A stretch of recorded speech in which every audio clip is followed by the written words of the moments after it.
Hola, buenas. En esta cápsula de video voy a abordar la concepción de grupo operativo y algunas ideas de su metodología de trabajo dentro del marco de lo que estamos revisando como modelos teóricos de la intervención grupal. Bien, el grupo operativo en particular lo desarrolla un médico psiquiatra argentino que es Enrique Pichón Rivière, que lo empieza a desarrollar desde los años más o menos mediados del siglo XX y desarrolla él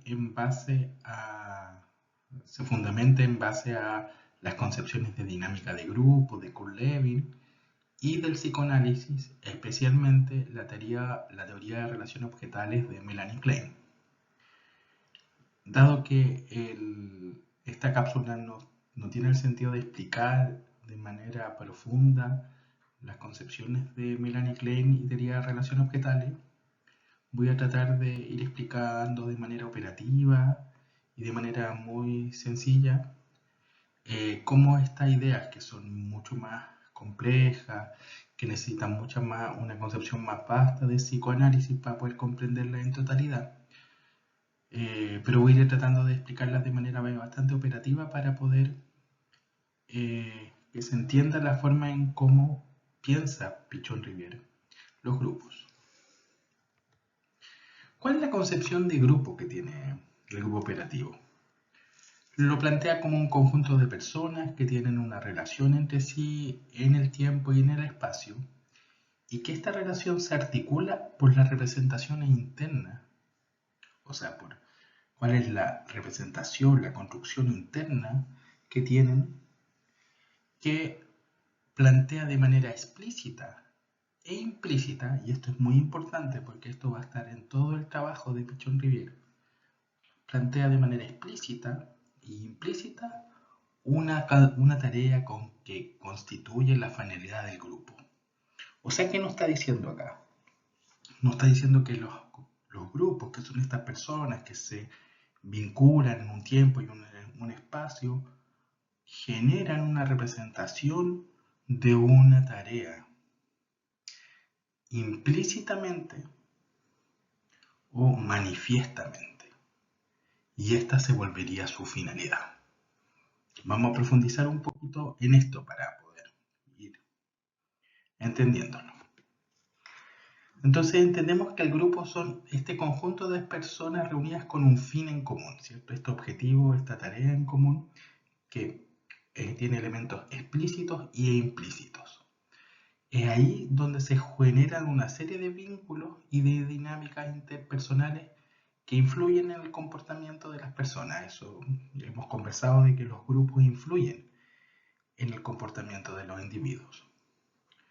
Para Pichón, el grupo no era simplemente la suma de sus partes, ¿cierto? Ahí está la influencia de Kurt Lewin, sino que los grupos forman en estas relaciones una estructura compleja donde emergerían procesos inconscientes, procesos relacionales transferenciales, procesos resistenciales, que afectan la interacción entre los miembros de los grupos y, por tanto, la tarea o la finalidad del objetivo por la que se reúnen.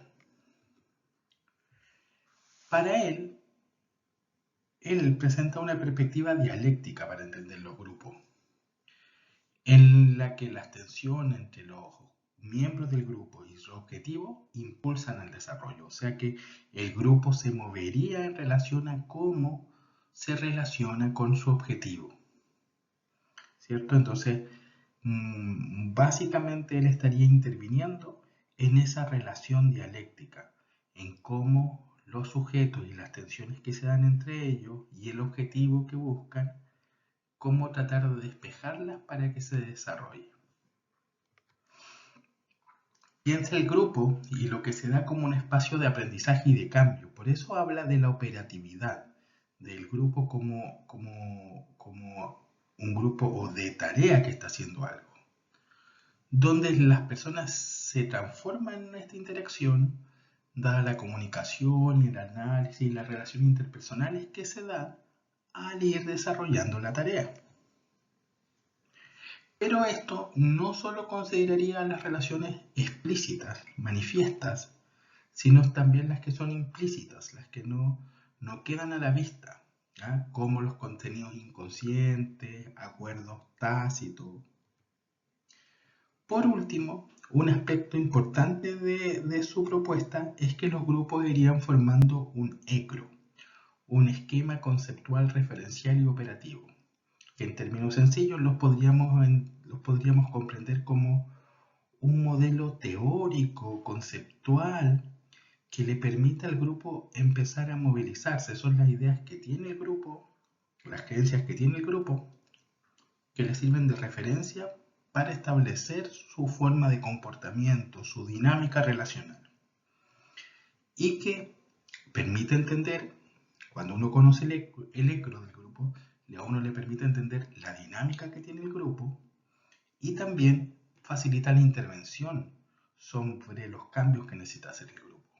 O sea, todo grupo iría armando este esquema conceptual, referencial y operativo, que serían todas estas cosas que el grupo va construyendo como saber, todo este conocimiento, todas estas referencias que definen también cómo resuelve y cómo opera en el mundo. ¿Cómo piensa él que se da este proceso? Él utiliza esta metáfora que llama la dialéctica del cono invertido. Para él, todos los grupos vivirían este proceso, donde vemos que hay diferentes dimensiones procesales como la pertenencia, la comunicación, la cooperación, el aprendizaje, la pertenencia, el tele, que se moverían entre lo latente y lo manifiesto. ¿Qué quiere decir esto? El grupo estaría siempre moviéndose en este proceso dialéctico entre lo que está latente, implícito, y aquello que está explícito o manifiesto. Y en la medida que se hacen intervenciones o el propio proceso del grupo va movilizándolo, iría trayendo aquello que está latente y que puede ser obstaculizador del aprendizaje del grupo, lo va trayendo hacia lo manifiesto. No necesariamente como en una vía regia, en una vía directa, sino a través de un cono que vamos haciendo diferentes círculos para llegando a él, diferentes procesos que nos permiten ir haciendo cada vez más manifiesto aquello latente, aquello implícito. Esto se manifestaría en todos estos procesos de comunicación, de aprendizaje, de cooperación. Se daría en este proceso. Esto se daría en la vida del grupo. Entonces, lo que nos va a plantear directamente Pichon Riviere es que tratemos de despejar los obstáculos epistemológicos del proceso grupal, o sea, los obstáculos que generen resistencia al cambio del proceso de aprendizaje que tiene que ir teniendo el grupo para poder desarrollarse. ¿Cómo vamos a hacer esto? Favoreciendo de traer aquello que está latente, implícito, a un contenido explícito, a un emergente, lo vamos a llamar. Porque de la medida que eso se hace explícito, el grupo puede hacer algo con eso. Puede develar la resistencia o el obstáculo que está presentando para su aprendizaje. Entonces Pichon nos va a decir que una parte importante del trabajo es pasar de esas situaciones dilemáticas donde el grupo se queda atorado en esta dinámica a pasar a una relación dialéctica con esto, o sea, que esté en movimiento. Esto nunca se resuelve, podríamos decir. El grupo siempre va a estar produciendo contenidos latentes y que va a ir produciendo algunas formas de resistencia al cambio. La tarea de la intervención es favorecer que esos contenidos latentes lleguen a ser contenidos manifiestos para que el grupo los pueda elaborar, los pueda visibilizar y permita aprender de eso para seguir su proceso de desarrollo. Esto se da en un proceso que Pichon lo divide en tres grandes momentos, que podríamos decir lo presenta tanto en el modelo, largo tiempo de vida de un grupo, pero también lo observa en la propia sesión de trabajo con un grupo. Y esto tiene que ver con las ideas también de Melanie Klein. Voy a ir explicando eso de manera muy concreta, pero para que nos sirva para poder entender. En la teoría del grupo operativo nos plantearía que el grupo presentaría primero una pretarea, ¿cierto? Que es el momento en que el grupo no sabe bien por qué se reúne, cuál es su sentido de reunión, aunque eso esté explicitado, el grupo todavía tiene que ir construyendo eso, o sea, podemos ser esto que, como el ejemplo que yo les daba en clase sobre, ustedes habían configurado grupos de estudio con compañeras, con compañeros, pero en realidad el objetivo más fuerte pareciera que eran grupos de acompañamiento emocional. Entonces, puede ser que los grupos tengan incluso una tarea bastante explícita, pero eso no significa que sea el objetivo del grupo. Entonces, este momento de pretarea se da un tipo de ansiedad confusional que se asocia a estas primeras etapas de desarrollo que hablaba Melanie Klein, en el desarrollo psicológico de los niños y niñas, y que tiene que ver con esto de no saber, con esto de no poder diferenciar qué es lo que uno es de lo que no es. Y el grupo la va resolviendo en la medida de que puede centrarse en una tarea.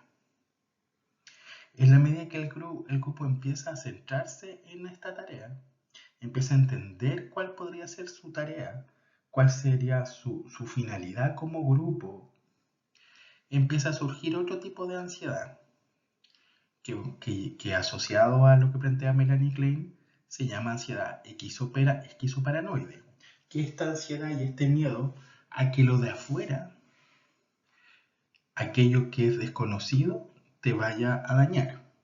Entonces, acá estamos en este proceso que no sabemos bien cuál es nuestra tarea, no sabemos bien cuál es nuestro objetivo, tenemos una idea, pero tenemos miedo y nos resulta amenazante definirlo, ¿cierto? Entonces, en la medida que vamos desenmarañando esos miedos, desenmarañando esa ansiedad esquizoparanoide, esa idea de amenaza, vamos favoreciendo la construcción de esta tarea. En algún momento el grupo arma una tarea de manera explícita e implícita. Y una vez que el grupo ya tiene esa tarea dada, se va armando un proyecto que sería como el poder ir caminando esa tarea. Pero ahí plantea Pichon-Rivière que se podría dar otro tipo de ansiedad, que es una ansiedad más depresiva, y que es el miedo a perder aquellos referentes que ya estamos manejando. O sea, ya sabemos que esta es la tarea que tenemos, ya sabemos que funcionamos de esta manera. ¿Qué pasa si perdemos ese conocimiento? Y a eso se refiere con esta ansiedad depresiva, que tiene que ver con este miedo a perder lo que ya sabemos. Y esto también trae que el grupo se rigidice por mantener aquello que ya sabe. Entonces, volvemos a la dialéctica del cono invertido. En todos estos momentos, la tarea es traer a lo explícito, a lo manifiesto, aquellos elementos latentes que son estas ansiedades, estos miedos, que se vuelven obstáculos para que el grupo pueda desarrollarse, pueda aprender y pueda adaptarse mejor. Técnicamente, hay ciertos conceptos centrales para poder entender cómo se trabaja. Ya sabemos que la intervención va a buscar como característica traer lo implícito a lo explícito, ¿cierto? Pero para eso tenemos que reafirmar alguna idea. El grupo va a ser el elemento más importante de esto, la dinámica de este grupo. Vamos a tener que ir conociendo la tarea, esa tarea explícita e implícita, que es el motivo de reunión del grupo y que mantiene el grupo de alguna manera unido para lograrla. Otro concepto que nos sirve para entender la intervención es el concepto de emergente. El emergente es aquello que surge en el grupo y que lo trae un miembro que vamos a llamar portavoz y que si bien es un contenido manifiesto, o sea, es algo que refiere a algo que se puede enunciar, se puede nombrar, pero que alude a algunos de los contenidos implícitos que quizás no se están pudiendo abordar. Por ejemplo, el grupo puede hablar de la dificultad que tiene para poder aprender cosas nuevas. Y alguien puede traer la temática de lo difícil que es aprender cosas nuevas cuando tenemos temor a que no podamos aprender otras cosas nuevas, por ejemplo. Ahí el portavoz está trayendo un emergente que, si bien nos dice algo en lo implícito, está refiriéndose a la necesidad, a los miedos, perdón, a las ansiedades depresivas, a los miedos a la pérdida, al miedo de tener que dejar de lado aquello que ya sabemos. A veces esto se hace de manera muy sutil y cuando se hacen intervenciones desde el grupo operativo, hay un coordinador o una coordinadora del grupo que interviene y que mantiene que el grupo esté elaborando aquello que pasa, y un observador o observadora que va haciendo una lectura de estos emergentes en el grupo. Va escribiendo los emergentes de manera de que en algún momento se los va señalando al grupo, se los vuelva a devolver, se los interpreta con la coordinación. De manera que de esa forma se facilite que estos emergentes sigan girando, podríamos decir así, sigan dinamizando en este cono invertido para llegar lo más rápido posible hacia lo manifiesto y a lo explícito. Entonces, el emergente sería un concepto central aquí, que sería este contenido que tiene un poquito de manifiesto, pero que tiene gran cantidad de implícito, pero que nos permite mirar cómo se están manifestando estas ansiedades en el proceso grupal. Y en la medida que el grupo logra atravesarla, logra visibilizarla, puede modificar su esquema referencial operativo para poder dar nuevas respuestas. Para hacer esto, para poder hacer estos procesos, tanto el coordinador y el observador tienen una lectura analítica, tienen una formación de estos procesos explícitos, implícitos, concepciones del trabajo del inconsciente. Entonces necesita una formación psicoanalítica asociada para poder hacer este tipo de intervenciones. Entonces hay un conocimiento sofisticado previo que tiene que ver con este modelo teórico para poder hacer esta lectura de emergente. Bien, sabiendo que esta explicación es bien concreta, tratando de hacerles más cercano esta comprensión del grupo operativo, espero que le haya servido para poder tener alguna idea más clara y que los textos puedan ir clarificando algunas cosas que queden con mayor duda. Nos estamos viendo. Gracias.